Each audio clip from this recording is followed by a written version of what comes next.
প্রাণ নিয়ে উত্তরবঙ্গে রওনা বিজেপির। ধীরে ধীরে ছন্দে ফিরছে উত্তরবঙ্গ, যদিও বহু মানুষ এখনো ঘর ছাড়া। ইতিমধ্যেই দুবার ক্ষতিগ্রস্ত এলাকা ও ত্রাণ শিবির পরিদর্শন করেছেন রাজ্যের মুখ্যমন্ত্রী মমতা বন্দ্যোপাধ্যায়। আর এবার বিপর্যস্ত উত্তরবঙ্গের মানুষের জন্য দিল্লি থেকে সংগ্রহ করা ত্রাণ নিয়ে সেখানে রওনা দিলেন বিজেপির কার্যকর্তারা। এদিন উপস্থিত ছিলেন কেন্দ্রীয় প্রতিমন্ত্রী ডক্টর সুকান্ত মজুমদার।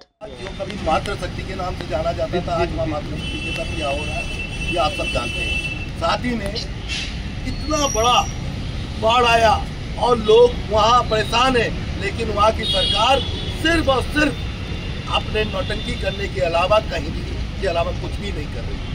और इस कारण से आज दिल्ली के बंगाली समाज आदरणीय मंत्री बड़े भाई सुकांतो मजूमदार जी के नेतृत्व में ये बाढ़ पीड़ितों के लिए भेजना पड़ रहा है। और जो काम पश्चिम बंगाल की सरकार का था, वो काम आज हमारे केंद्रीय मंत्री आदरणीय सुकांतो दास के माध्यम से हम सब लोगों को करना पड़ रहा है।